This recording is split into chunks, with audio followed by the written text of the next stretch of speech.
నమస్తే అండి. నమస్కారం అండి. పోసాని కృష్ణమురళిని అరెస్ట్ చేసి లోపలేసి అడిదిప్పి ఇడిదిప్పి చివరి మొత్తానికి బెయిల్ మీద బయటకు వచ్చాడు. ఎలా చూస్తున్నారు? ఆయన స్వతంత్ర పోరాటం చేసి జైలుకి వెళ్ళలేదు. కొన్ని సామాజిక వర్గాలలో ఉన్నటువంటి నాయకులు తన సామాజిక వర్గం కోసం పోరాటం చేసి జైలుకి వెళ్తుంటారు.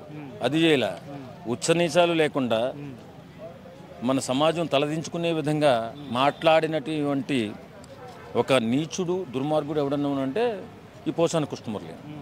అలాంటి వ్యక్తిని అరెస్ట్ చేయడంలో తప్పులేదు. అతన్ని వెనకేసుకొస్తున్న సమర్థిస్తున్నటువంటి వాళ్ళు ఎలాంటి సాంప్రదాయాన్ని ప్రోత్సహిస్తున్నారో మనం అర్థం చేసుకోవాలి.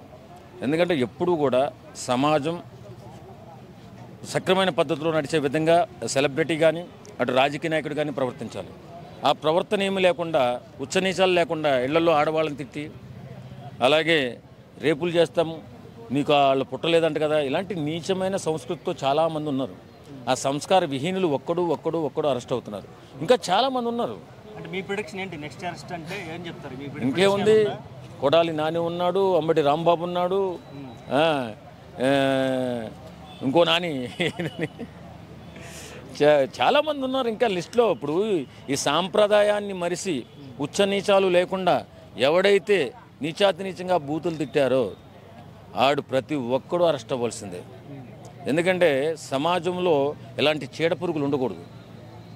ఎందుకు చెప్తానంటే సమాజం ఒక సెలబ్రిటీ కానీ ఒక రాజకీయ నాయకుడు కానీ వాళ్ళు చేసేటటువంటి మాటల్ని అనుసరిస్తూ ఉంటుంది, వాళ్ళు మాట్లాడే విధానాలను చూస్తూ ఉంటుంది.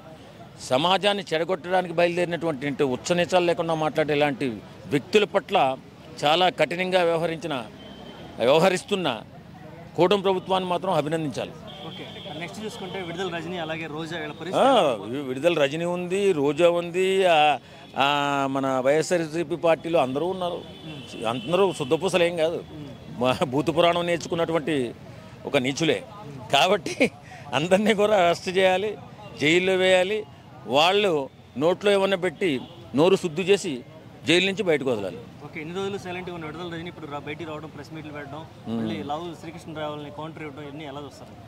ఏం లేదండి, మేము నిజాయితీ పరులము, నీతి వాక్యాలే మాట్లాడాము, ఎక్కడా ఎలాంటి అవినీతి జరగలేదు, ఎక్కడా బూతుమాట మాట్లాడలేదంటారు. మరి జనాలు చూసింది ఏంటి? ఇప్పుడు టీవీలలో వస్తుంది, అందరూ చూస్తున్నారు ఎలాంటి బూతులు మాట్లాడారో. అలాగే వీళ్ళు చేసినటువంటి దోపిడీ అంతా కూడా కళ్ళ ముందు కనపడుతుంది. అది ప్రూవ్ అయితే అందరూ అరెస్ట్ అవుతారు.